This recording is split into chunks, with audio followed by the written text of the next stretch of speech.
The most dangerous thing a medieval queen could own wasn't poison, but her prayer book.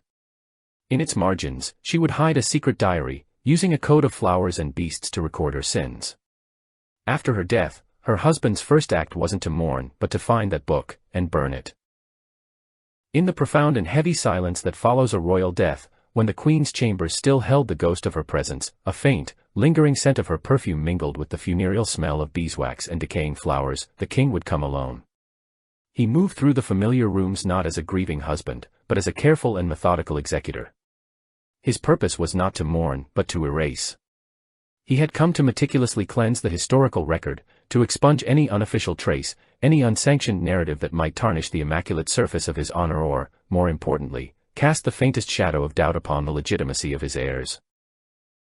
The work of official erasure had already begun. In the scriptorium, the court chroniclers, with the detached precision of surgeons, were already at their task. They were carefully scraping her name from the illuminated pages of the official histories, excising her from the dynastic genealogies, reducing her life to a blank space, a brief and regrettable interregnum between a royal marriage and a state-sanctioned death. But the king, a man who understood the subtle and insidious nature of power, knew that the most dangerous histories were not those written in the bold, public ink of the official record. He knew that the most potent and potentially ruinous truths were to be found in the margins, in the private, intimate spaces of a queen's circumscribed life. And so he searched for her books. His hands, accustomed to the weight of a sword and scepter, now sifted through the remnants of her private world, a book of poetry from her homeland, a treatise on herbs and remedies, a romance of chivalry. But these were not what he was looking for. His true quarry was her book of hours, the small, lavishly decorated prayer book that had been her constant, inseparable companion, a public symbol of her piety and a private repository for her soul. He knew, with the cold, intuitive certainty of a man who lives his life surrounded by secrets, that these books contained another text, a hidden layer of meaning concealed within the public performance of her faith. He understood that between the sacred, immutable lines of the Latin Psalms and the hagiographies of the saints, another, far more personal story had been written. It was a secret history, recorded not in words, but in a cryptic, symbolic language of her own devising, a code that was intelligible only to her and, he feared, perhaps to a chosen few. This was the text he had come to find and to destroy. The queens of medieval Europe, despite their crowns and their titles, were by the very nature of their exalted position, among the most profoundly and systematically isolated women in the world. Their entire lives were a study in dislocation, their identities forged in the crucible of political necessity rather than personal inclination. The journey to the throne began with an act of profound severance. Plucked from their homes and homelands at a tender, often prepubescent, age, sometimes as young as 12 or 13, they were dispatched across the continent like precious, fragile cargo. They were the living, breathing seals upon a political treaty, their marriages not the culmination of a personal affection, but the cold, hard currency of international diplomacy, a means to end a war, forge an alliance, or acquire a territory. Their arrival at their new home was not a joyful homecoming, but a terrifying immersion into an alien world. They were strangers in a strange land, suddenly surrounded by unfamiliar faces, speaking an unfamiliar language, and expected to navigate a labyrinth of unfamiliar customs. Their native tongue, the language of their childhood, was now a liability, a marker of their foreignness that had to be shed as quickly as possible. The familiar foods, the songs of their homeland, the very fabric of their cultural identity, all were now things of the past, to be replaced by the rigid and often hostile etiquette of their new court. They were expected to perform a seamless act of cultural assimilation, to erase their own history and become a perfect reflection of their new kingdom's values. From the moment they crossed the border into their new lives, their bodies ceased to be their own. They became the property of the state, their primary function reduced to the single, overwhelming biological imperative of procreation. Their womb was not a private space, but a dynastic vessel, a public crucible in which the future of the kingdom was to be forged. Their monthly cycles, once a private, personal matter, now became a subject of intense public concern, their fertility debated by counselors, prayed for by priests, and gossiped about by the entire court. The success or failure of their entire existence, the very justification for their presence, was to be measured by their ability to produce a healthy male heir, a burden of expectation that was both immense and crushingly impersonal. Their every public action was subject to a relentless and unforgiving scrutiny. Every word they spoke was weighed for hidden meanings, for subtle political implications, for signs of loyalty to their new home or, more damningly, a lingering attachment to the old. Every glance was interpreted, every smile or frown analyzed by the swarms of ambitious courtiers who surrounded them, all eager to divine the shifting currents of royal favor. Their public life became a constant, exhausting performance of piety, dignity, and wifely submission. They lived within a gilded cage, a world of luxurious confinement where the walls were made not of iron bars, but of 1,000 watching, judging eyes. Their every move was observed, recorded, and reported, their life a public text to be read and endlessly interpreted by the court. The human landscape of this new world was a treacherous and shifting terrain of ambition and intrigue. The high-born ladies-in-waiting who were assigned to be their companions and confidants were often, in reality, spies. Their first loyalty was not to the queen they served, but to the powerful noble families from which they came, or even to the king himself. They were the eyes and ears of the court, placed in the queen's inner sanctum to monitor her moods, her friendships, and her private conversations. The courtiers who bowed so deeply before them were, almost without exception, their rivals, constantly jockeying for position and influence, their flowery compliments a thin veil for their own naked self-interest.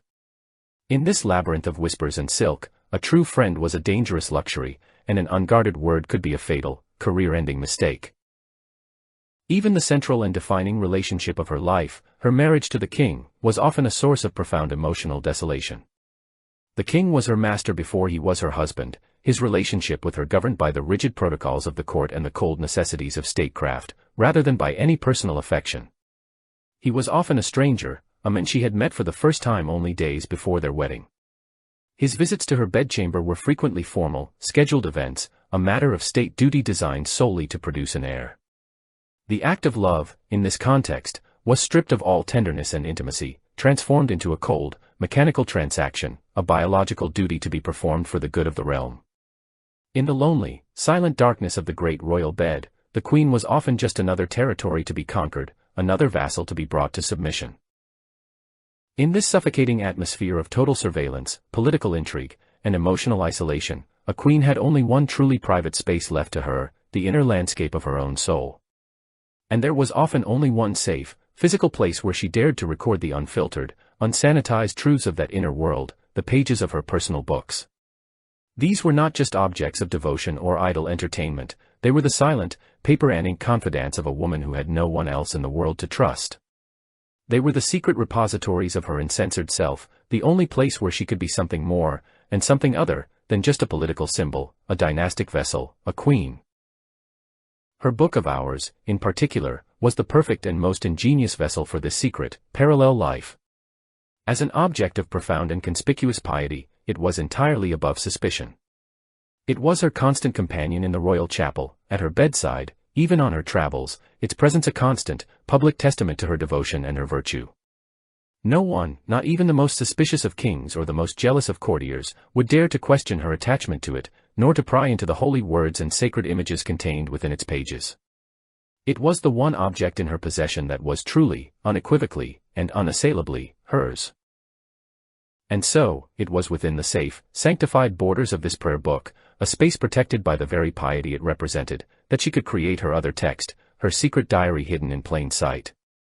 This was a space where she could record the unrecordable, her fears, her frustrations, her profound sorrows, and, most dangerously of all, her unfulfilled desires. It was a place to note the casual cruelty of a king's remark, the sting of a courtier's calculated insult, the deep, aching loneliness of her nights. It was a place to confess the small, secret joys that sustained her, the fleeting beauty of a particular sunset, the unexpected kindness of a stable boy, the haunting melody of a minstrel's song. It was the only place in her entire, heavily policed world where she could be, however cryptically and however carefully, completely and utterly herself. The Book of Hours, that intensely personal and lavishly illustrated prayer book, was the perfect sanctuary for a queen's secret life. Its very nature provided an almost impenetrable shield of piety. It was a constant and public symbol of her devotion, an object so intrinsically tied to her spiritual duties that it was rendered almost invisible as a potential repository for secular secrets.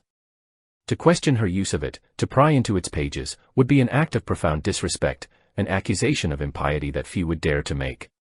The book's holiness was her camouflage, the sacred text a perfect smoke screen for the profane subtext she was carefully constructing within its margins. And so, in the quiet solitude of her candlelit chambers, long after the court had retired and the castle had fallen into a watchful silence, the queen would engage in her own secret form of chronicle. With a fine-nibbed pen and inks that were sometimes colored to match the illuminations on the page, she would annotate her life. But this was not a diary written in plain, incriminating words. It was a complex and deeply personal cipher, a symbolic language woven into the very fabric of her devotional practice. She was creating a palimpsest, writing her own hidden story over the top of the ancient, sacred one.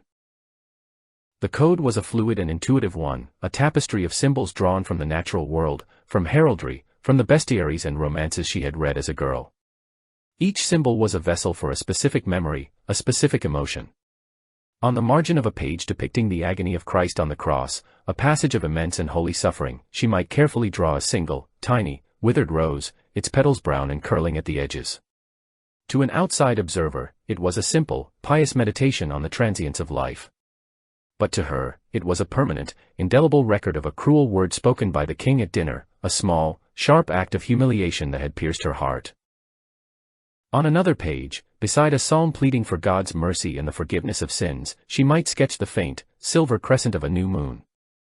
It was an image of solitude and melancholy, a fitting accompaniment to a prayer of penitence. But for the queen, its true meaning was far more specific and more painful. It was the mark of a night spent weeping in her vast, empty bed, a night of profound and soul-crushing loneliness while the king entertained foreign envoys or, more likely, a favorite mistress, in another wing of the castle. The sacred plea for forgiveness was subverted, becoming a secret record of a sin committed not by her, but against her. The symbols could also record moments of fleeting, secret joy, the small, bright sparks of warmth that made her gilded cage momentarily bearable. A tiny, delicately rendered drawing of a songbird beside a particular canticle might not be a simple illustration, but a secret commemoration of a rare compliment from a visiting dignitary, a moment of genuine human connection in a world of protocol and performance. A stylized drawing of a key next to a prayer for liberation might signify the day she finally finished a piece of complex embroidery, a small, personal victory of creativity and patience in a life that was otherwise entirely controlled by others. But the most dangerous entries, the ones that represented the greatest risk and the most profound emotional truth, were those that recorded the stirrings of a forbidden affection. In a world where her body was a political commodity and her heart was supposed to be given only to God and her husband, any hint of an unsanctioned attachment was a potentially fatal transgression. And so, on the page illustrating the life of a female saint, a story of a woman martyred for her unwavering faith, the queen might draw the image of a falcon in flight, its wings outstretched against an empty sky. This was the most secret and most potent of her symbols.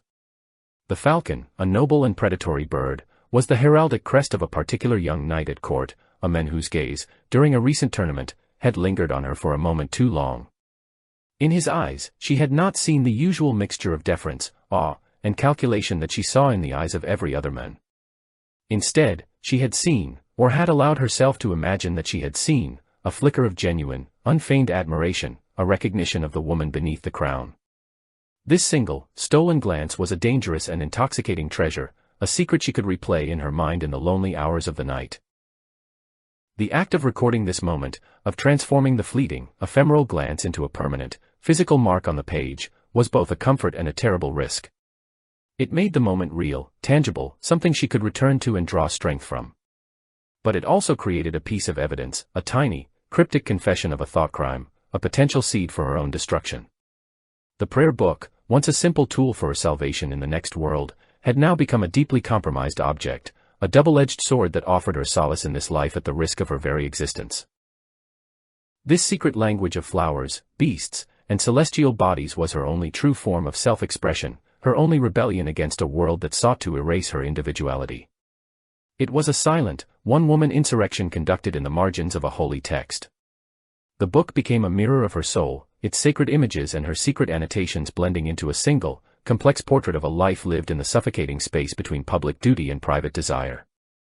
It was her most precious and her most dangerous possession, a history of her heart written in a language that no one, she prayed, would ever be able to decipher. This secret life, lived out in the silent, encoded language of the margins, was the queen's sole anchor in a sea of overwhelming protocol and profound emotional isolation. It was the one act of agency available to her, a small, fiercely protected space where she could impose her own narrative onto a life that was otherwise entirely scripted by others.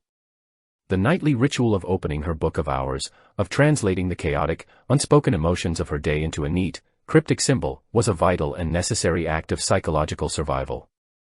It was how she kept her own identity from being completely subsumed by the crushing, impersonal weight of the crown she wore. The journal was not, for the most part, a chronicle of active betrayal or physical infidelity. To even contemplate such an act would be a suicidal fantasy in the hypervigilant environment of the court. Rather, it was a far more subtle and poignant record, a chronicle of the heart's unvoiced life. It was a ledger of 1,000 tiny emotional transactions, the small kindnesses and the casual cruelties, the moments of quiet despair and the fleeting, unexpected flashes of joy. It was a space to record the bitterness of a political decision made by the king that went against her counsel, or the deep, wearying frustration of another month passing without the hope for signs of a pregnancy. It was, above all, a repository for the complex and often dangerous currents of forbidden affection.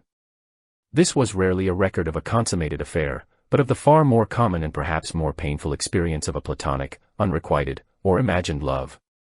It was a space to document the existence of a single person at court who, in a world of sycophants and rivals, seemed to see her not as a political symbol, but as a woman. This could be a visiting poet whose verses spoke of a beauty that was more than just dynastic, a young knight whose clumsy, heartfelt compliment was a refreshing anomaly in a world of calculated flattery, or even a gentle, kind-faced confessor who listened to her sins with what felt like genuine compassion. These small, seemingly insignificant moments of human connection were the secret fuel that sustained her. And the act of recording them in her cryptic code was a way of holding onto them, of transforming a fleeting glance or a whispered word into something permanent and real. The drawing of a lute next to a particular prayer would forever fix in her memory the day a visiting troubadour's song had moved her to tears. The sketch of a hunting hound beside a psalm would be a secret monument to a brief, shared laugh with a handsome master of the hunt over the antics of the dogs. These were the secret jewels of her emotional life, hoarded and catalogued in the only treasure chest that was truly her own. But in the venomous, high-stakes ecosystem of the royal court, no secret was ever truly safe, and every personal vulnerability was a potential weapon to be used against you. The very act that gave the queen her sense of self and her will to survive was also the act that could most easily be used to destroy her. The court was a complex web of competing ambitions, a place where the king's favor was the ultimate prize and the queen was often the gatekeeper to that favor. As such, she was the constant target of intrigue, a central piece in 1,000 different political games being played by the powerful families of the realm. A jealous and ambitious lady-in-waiting, resentful of the queen's status and eager to advance her own family's fortunes, might observe one of these small, innocent interactions. She might notice the queen's gaze lingering for a moment too long on the handsome troubadour, or see the faint blush that colored her cheeks after a brief conversation with the young knight. In the hands of such a person, this tiny, innocent observation could be carefully nurtured, cultivated, and transformed into a powerful and destructive rumor. The seed of an accusation could be planted in the fertile soil of court gossip, a whisper here, an insinuation there. Alternatively, a hostile political faction, a group of powerful nobles who felt that the queen's influence over the king was detrimental to their own interests, could orchestrate a more deliberate and cynical campaign against her.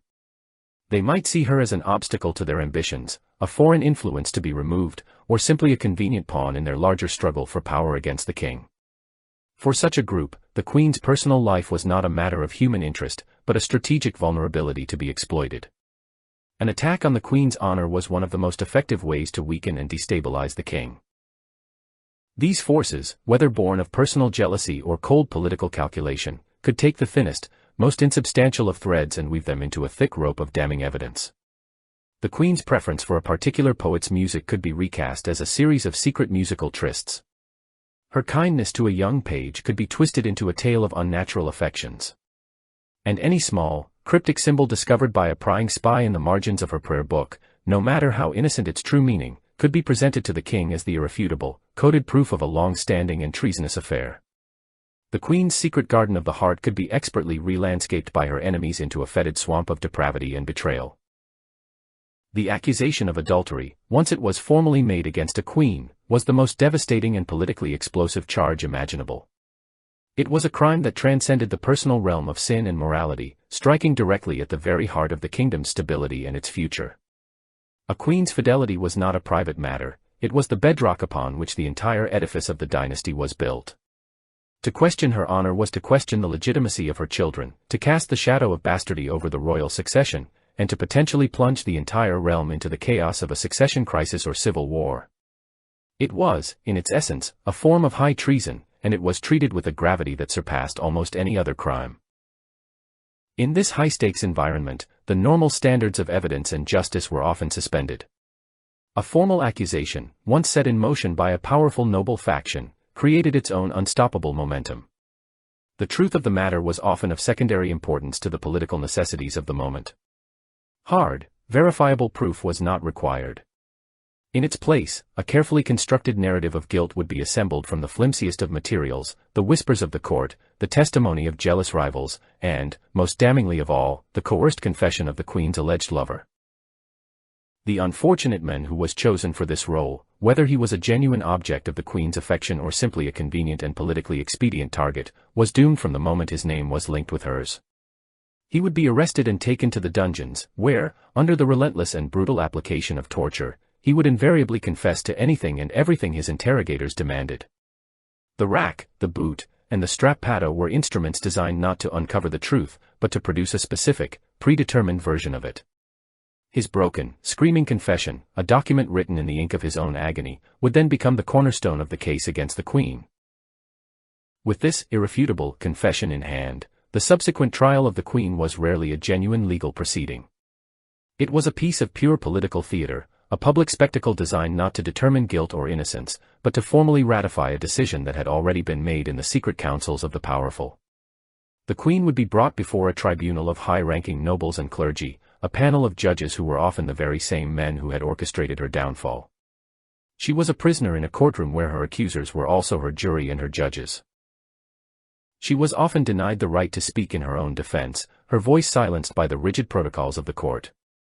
She was not permitted to confront her accusers, nor to challenge the validity of the evidence presented against her. The confession of her tortured lover would be read aloud, its lurid and often fantastical details designed to shock the court and horrify the public. The testimony of her political enemies, dressed up as concerned and loyal subjects, would paint a picture of a depraved and treasonous woman who had sacrificed the honor of the kingdom for her own carnal appetites. The verdict, in such a proceeding, was a foregone conclusion. Stripped of her titles, her honor, and her voice, the Queen would be declared guilty. The sentence would vary depending on the political climate and the specific desires of the king. In the most merciful of cases, she might be condemned to a life of civil death, forced to take the veil and live out the remainder of her days in a remote and heavily guarded convent, her existence effectively erased from the public record. But more often than not, particularly when the threat to the succession was deemed to be severe, the sentence was death. The execution of a queen was a rare and terrifying spectacle, a moment that sent a shockwave of fear and awe through the entire social order. It was the ultimate demonstration of the king's power, his ability to dispose of not just a wife, but a crowned and anointed queen. Her death served multiple, crucial political purposes. It decisively resolved the political crisis, eliminating the central figure of the opposing faction. It restored, in the most brutal and public way imaginable, the king's tarnished honor. And it served as a terrifying and unforgettable lesson to any who might dare to challenge the established order, a stark reminder of the fatal consequences of political miscalculation and female agency. In the immediate aftermath of the execution, once the public spectacle of justice had been completed and the crowds had dispersed, a final, secret act of statecraft would be performed. This was the cleanup, the meticulous and final erasure of the dead queen's unofficial history. The king himself, or perhaps his most trusted and discreet advisor, would enter the queen's now silent and sealed chambers. The purpose of this visit was not sentimental, it was a cold, pragmatic act of archival destruction, a final, necessary step in the management of the official historical narrative. Their mission was to find and to destroy the queen's books. The search would be swift and methodical. They were not interested in the jewels, the clothes, or the other personal effects that were the material remnants of her life. Their target was more specific and far more dangerous, the written word. They would locate her collection of books, the romances, the poetry, the religious treatises, but their primary objective was always the Book of Hours. They would find it lying by her bedside or locked in a small casket, the very object that had been her constant companion in the last, lonely years of her life. The book itself, a masterpiece of devotional art, was a silent testament to the wealth and piety of its former owner. The king would take the book in his hands, its weight a strange and unsettling presence. He would run his fingers over the tooled leather binding, the jewel-encrusted cover. Then, with a sense of grim and unavoidable duty, he would open it. He would leaf through the vellum pages, his eyes scanning the familiar, comforting text of the Latin prayers, the vibrant, jewel-toned colors of the illuminations depicting the lives of the saints. And there, in the margins, he would find them, the rows upon rows of tiny, incomprehensible symbols, the secret script of a dead woman's heart. He would stare at the strange and intricate iconography, a silent, cryptic forest of roses, falcons, moons, and stars. He did not know the precise meaning of this secret language, and in that moment, he did not want to know. To understand the code would be to risk understanding the woman he had just killed, a possibility that was too terrible to contemplate. He did not need to know the specifics. He understood, with a cold, political certainty, the fundamental danger that this book represented.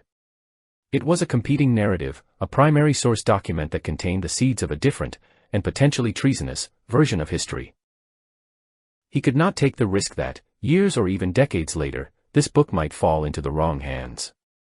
He could not allow for the possibility that some clever, inquisitive scholar might one day decipher its code and present a different account of his reign. What if the symbols did not, in fact, tell a story of a lewd and treacherous queen?